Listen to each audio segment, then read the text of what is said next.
Oh The my bloopers. God. We're all going to the show. We're all going to the show. And I was like, this underwear just felt kind of weird. It just didn't feel right. And then I was like looking at everyone, like, I think I asked someone like their underwear. And then Priscilla, she's like, these are women's underwear. Like, I was wearing these granny woman underwear into the goddamn show. That's all they gave me. So I thought that everyone got it. No, it literally went up to here and like down here, that big and granny. I didn't even know how to do it to make it like fit properly. We're dying laughing on the bus. But yeah, that's the story of my life, right? You know, shit always happens to me, and it's like the That funny, was like so funny. I didn't want to bother anyone. I didn't want to bother them. So yes, I died. I died with granny underwear. Okay, it's fine. It's okay. I died with granny underwear. It's fine. I was standing right there with Priscilla too when you were like, my underwear uncomfortable. She's like, Henry, these are women's underwear. And it's like the funniest thing. I guess like go figure like that. You died with granny underwear, a true martyr for the cause. That is the perfect, hilarious, tragic story to kick off part 2 of The Fate of O. Welcome back to Squid Strengths. And quick note, this is AI Bryant taking over. My media files got lost due to a technical glitch, but the story must go on. Don't worry, this is still Bryant. Perhaps just a Bryant that talks slower. Now we're deep into The Count, the first game of Season 2 of Squid Game, The Challenge. We're diving into the 12 seconds that ended it all, the complete chaos Ryan mentioned, and the feeling of helplessness as we all stood there watching our game burn down in flames. Ryan, your intellection and strategic thinking strengths must have been screaming when you saw that we couldn't even begin the game right. What were you processing as you watched us fail? Well, one, we didn't start on the right count, so you already knew we were at a disadvantage going into it. And then just as things were playing out, you knew it was going a little slow. You feel so helpless, though, standing there because, you know, you can't say anything. If you say anything, it's just going to break up everything. You got to just let it go. But the whole time, you're just letting it go is like you're just watching it dwindle down and you know you're about to probably lose this. And it's like, I did. That's what I did. I put my hands on my face. I was like, oh my God. Like, what do we do? You hear me say, oh my God. That was the one like little snippet you could hear me. Oh my God. It was hard to just accept, you know, you just had to sit there and just take it. My ego was really hurting on that one. You can see in the episode too, but like it was also so apparent there when they're like, okay, your timer starts now. And then it just felt like forever passed. And then Ida goes, okay, I'm ready. Ready? 1, 2, 3, 4, 5. And then she starts, and it's like, did she just start counting right now? Yeah, I know. And then it was out loud. And the other girl was like counting in her head, and Ida started counting out loud. There was a point where she started hitting her to like make her be quiet, and she didn't pick up on that at all. And I was like, 6, 7, 8, 9. No. And I don't think the twin picked up on her starting as late as she did. Oh my God, why has she only just started counting? I know Jacket started counting, and Jacket was like hitting his leg, and I was sitting right next to him. Like I could hear him keeping the rhythm. And he was like, when he would get to 100, he was like 100. And then he'd keep going, and he'd be like 150. And it's like, I could hear Ada, and she's like 133. And Jacket's on like whatever. And I'm like, oh my gosh, like I know this is bad. Like I was like, because his rhythm seems better than her rhythm, and they're not even close. And then the two people that were supposed to be counting, they like started syncing up because Ida was counting out loud. The only chance we have at this is if the other room could not figure out a game plan and they messed it up worse, because there was no way we were getting anywhere close to that number. Yeah, and it's not like the twin was like analyzing all this to take things in consideration of when he was going to hit the button. He was completely just like looking around.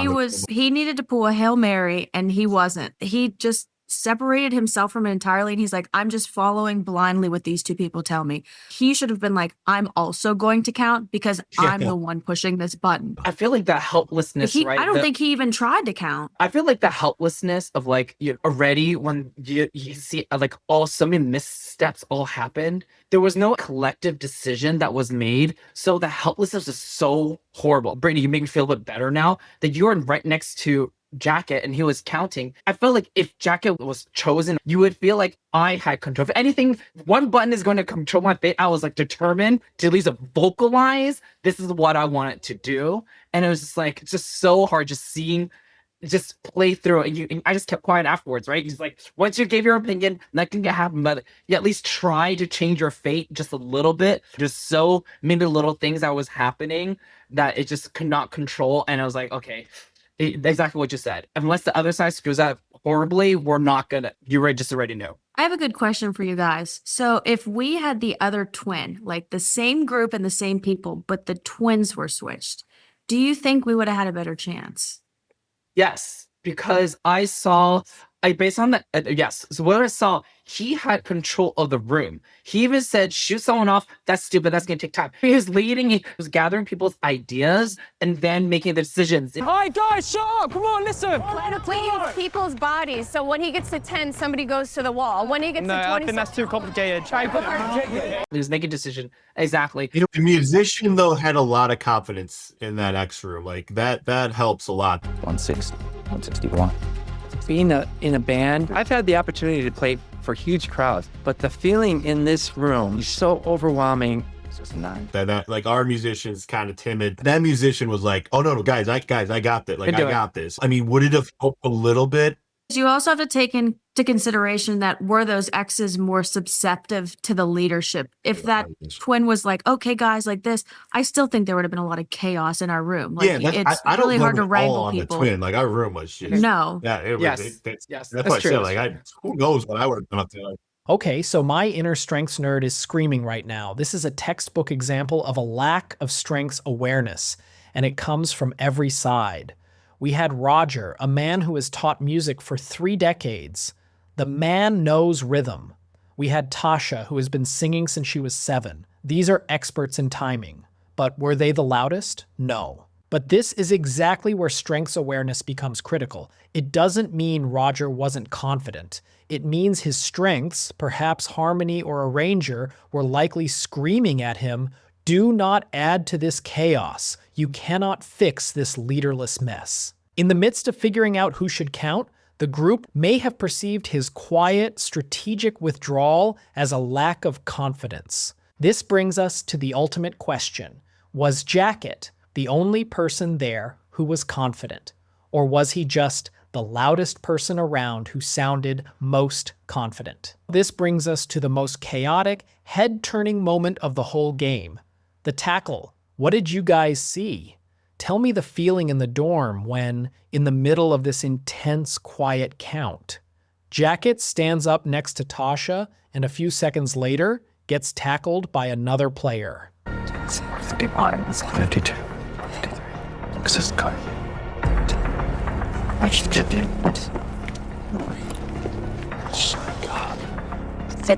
well, I think the issue is though, is we don't like the group as a whole doesn't know all the conversations that are happening with those 4 or 5 select people. So like, to me, I heard Jacket actually was it because he was initially one of the guys that I thought was going to stand up and be counting. And so he was in some of those more intertwined conversations that I think he was a safe valve of like, hey, if you guys are too slow. But the problem is if you don't communicate that to the room, we don't understand that. So then when he is doing that, the person that goes and tackles him doesn't understand that. So then that creates chaos because you didn't communicate it to everyone. So again, it just goes back to like the leadership of everyone and just kind of having the room all handled. It's an unfair thing to just villainize him of like him going up when he was trying to help if he was truly in that conversation. His intent was good and I think he's a really smart guy. So I don't fault him for it. It's just that, that caused I mean, the whole room was so frantic after that happened. Everyone's just like, press button. That's what just happened. Oh no! Like you just knew it.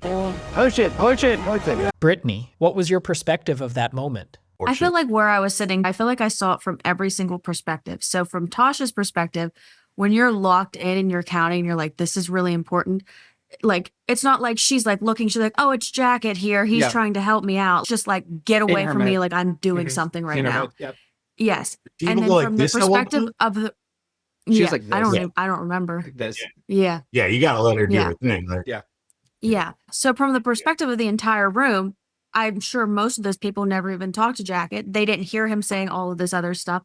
So it's like, who is this guy trying to get his 10 seconds of fame? Which I do not think was Jacket's intention at all. And I can see it from Jacket's perspective too, because I think he really felt the helplessness when he was so confident in his counting. Yeah. Like, I think he was counting, he knew it was so far off. And that's why he was like, he bumped Alicia and he's like, tell him she's going too slow. And Alicia's like, she's going too slow. And he was like, she's 100% going too slow.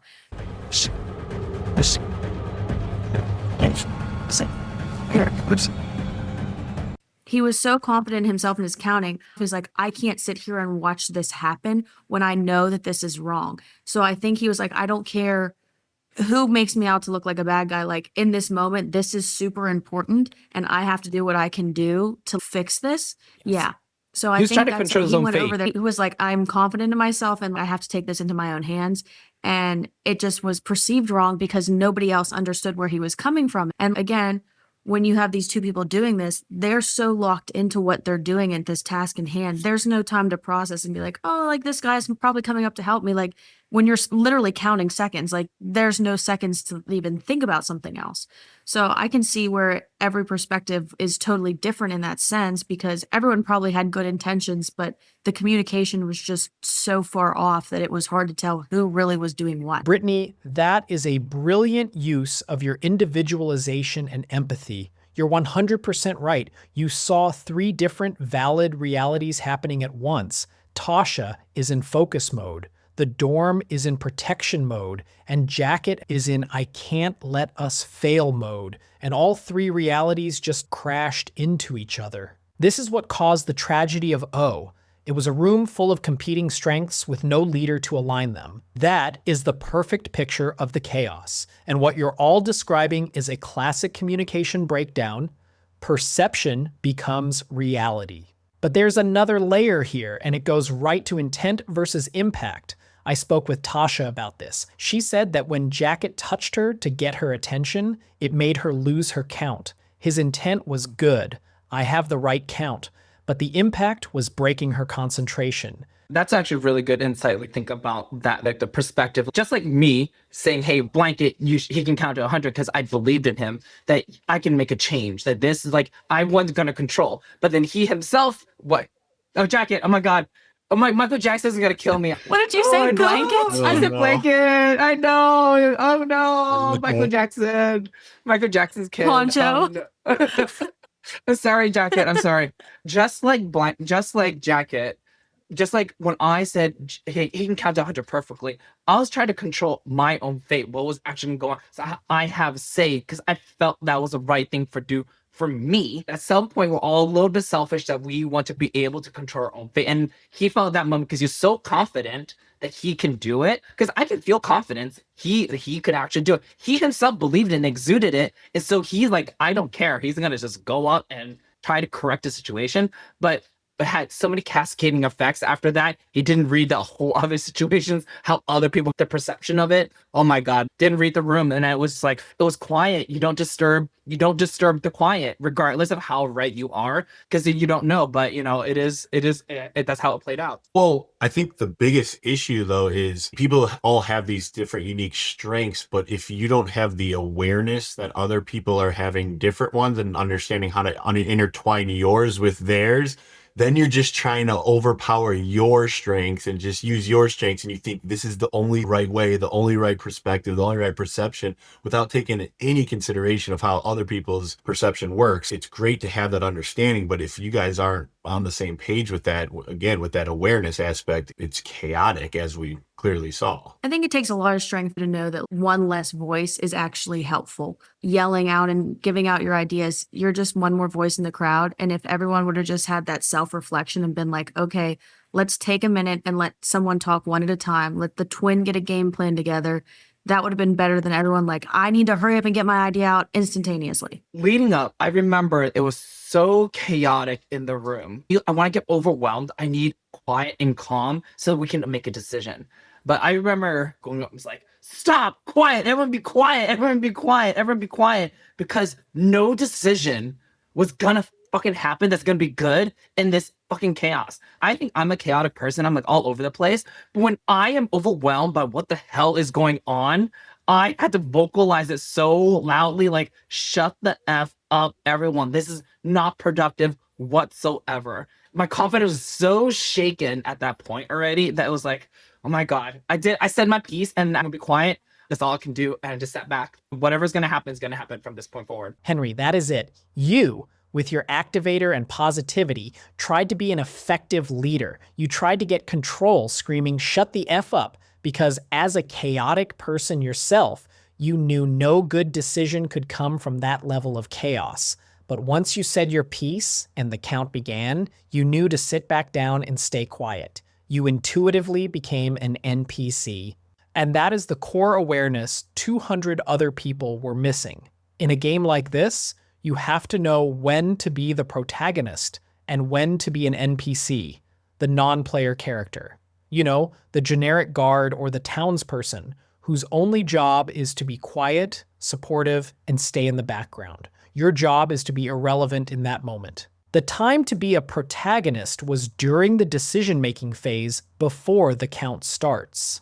That's when activators like me volunteered Roger to go up, and Henry pointed out that Jacket could count to 100 perfectly.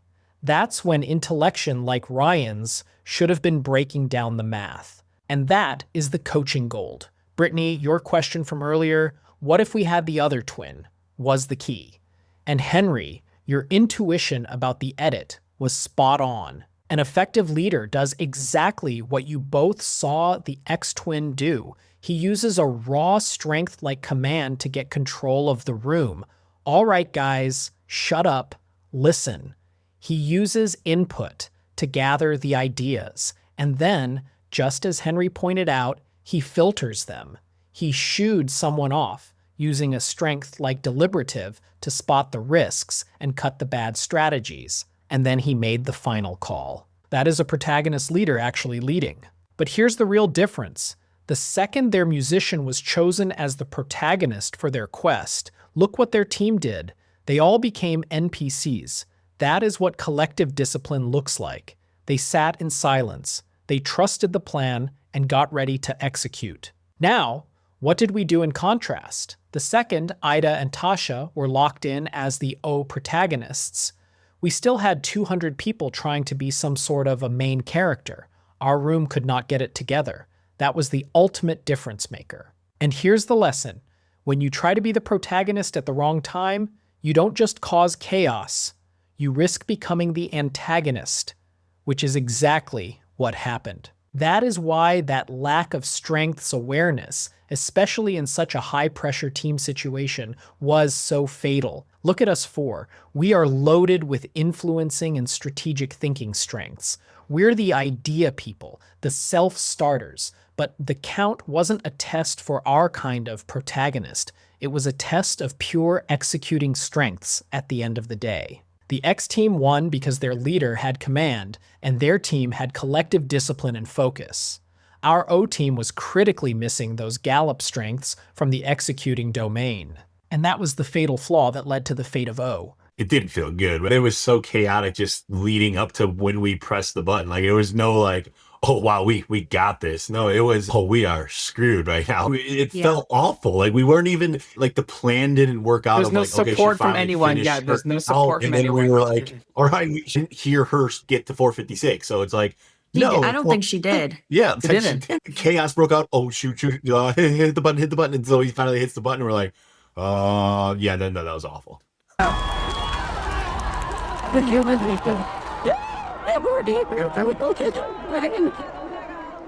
A few seconds went by and then everyone was like, push it. Because there were so many people that were actually counting in their own heads.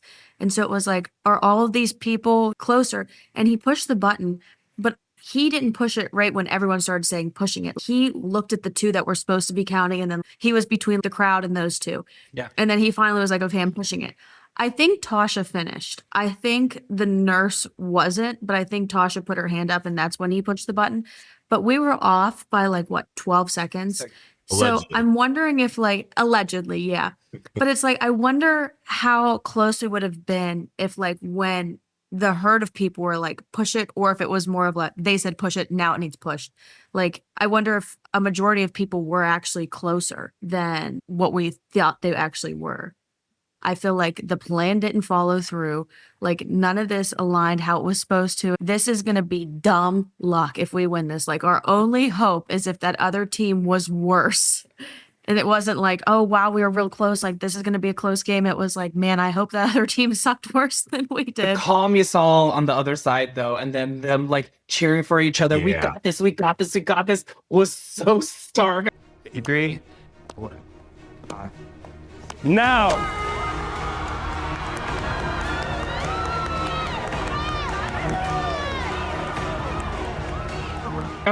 I was like, that's definitely not what happened on our side. There's no support. You can already see the blame game's about to happen. I was like, oh shit, the blame game is about to happen. Like regardless, afterwards, like it's running to people's head already. You can feel the energy in the air. There's no support whatsoever. No one's confident whatsoever. Our twin presses the button. The room turns blue, literally and figuratively. We're all standing there just waiting. And it was a couple hours before we received the result.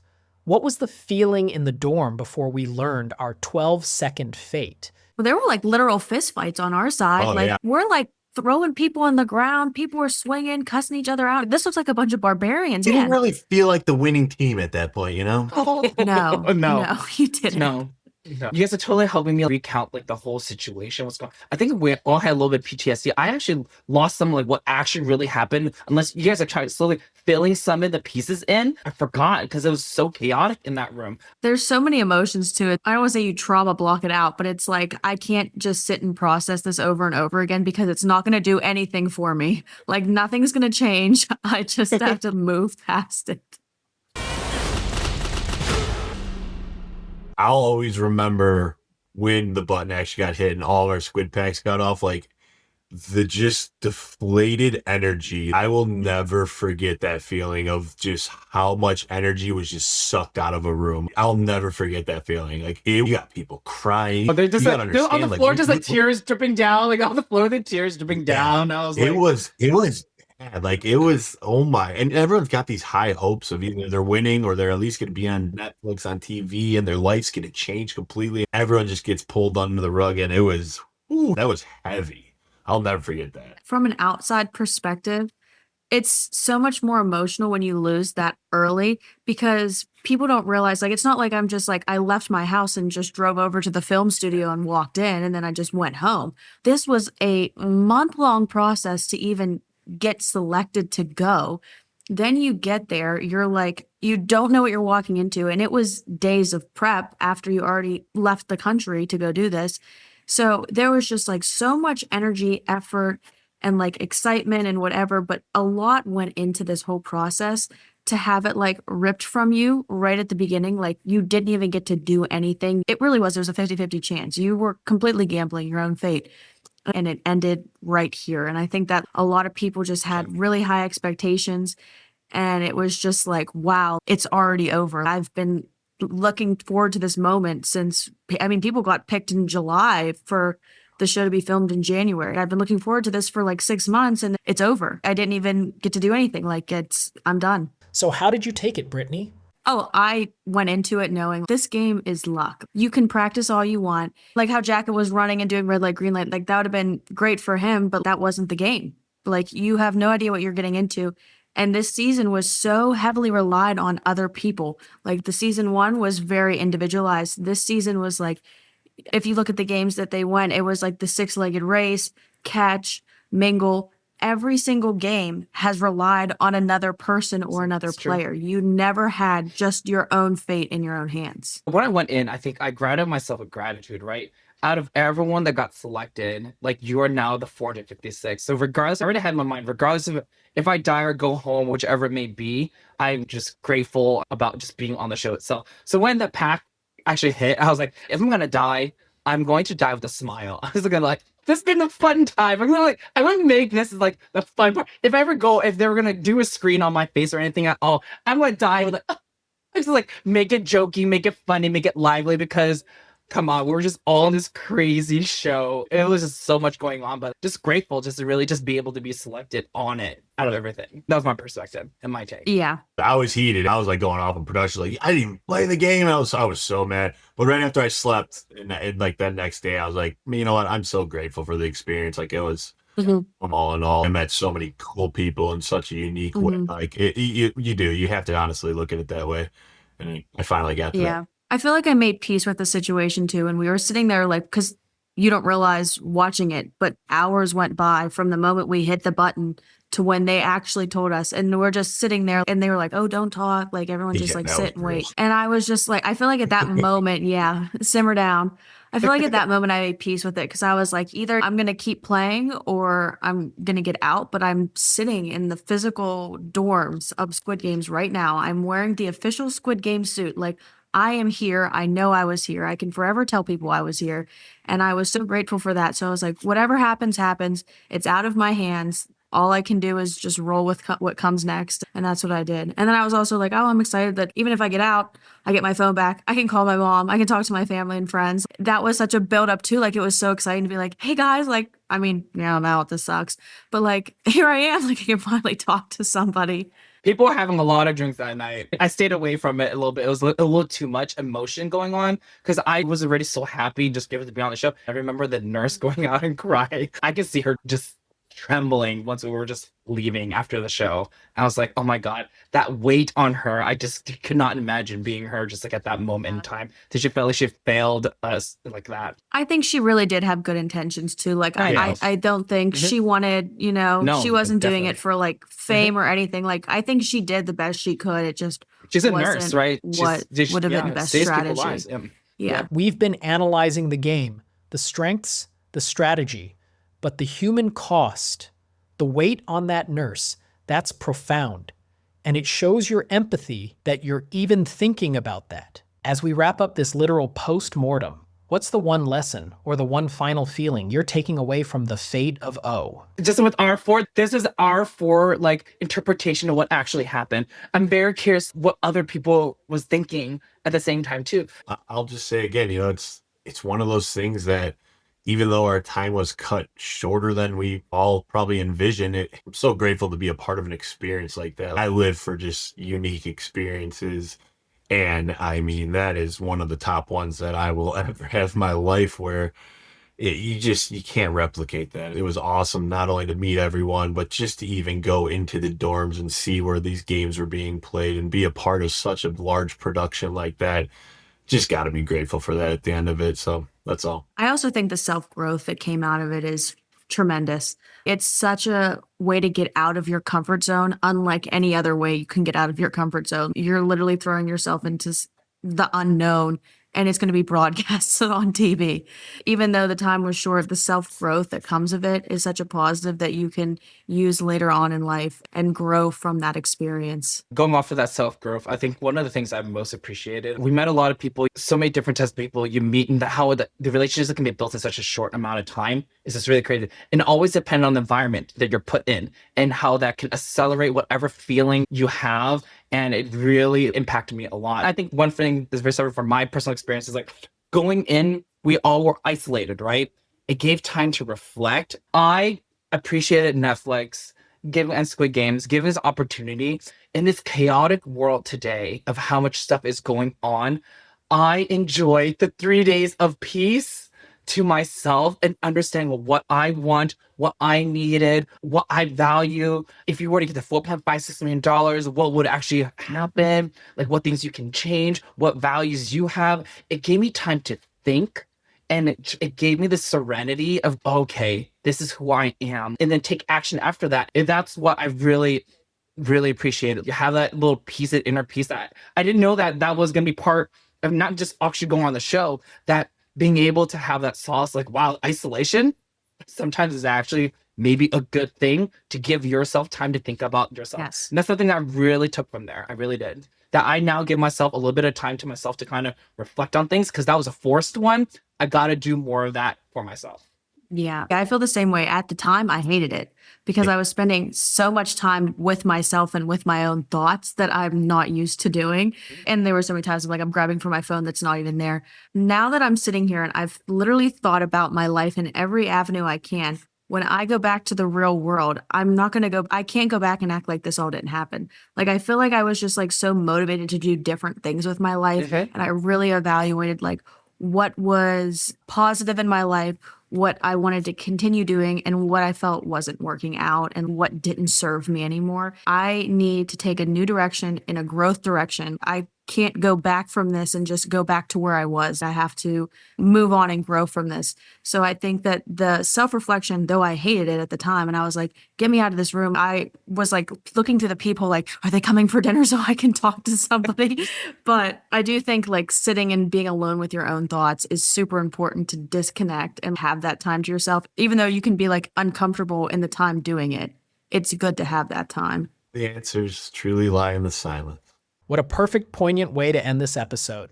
Ryan, Brittany, Henry, I cannot thank you enough for coming on, for being so open, so vulnerable. You've truly helped all of us understand the real story of Team O. And for everyone listening, our exploration of this game is far from over. The fate of O was about a group's collective failure. But what happens when the game forces you into an individual test of character? Next week on Squid Strengths, I'm sitting down with one of the main characters from episodes 3 and 4, Player 111, August. He was eliminated because he chose to prioritize his friends over winning millions of dollars. Was it a character flaw or his greatest strength in action? We discuss integrity, loss, and what it really means to win when we come back. To make sure you don't miss that incredible story with August, please follow or subscribe to Squid Strengths right now on Spotify or Apple. And if you want to see the full video of this trauma bonding session,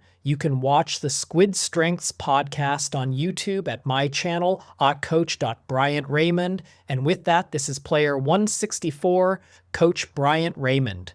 We'll see you next week for more Squid Strengths.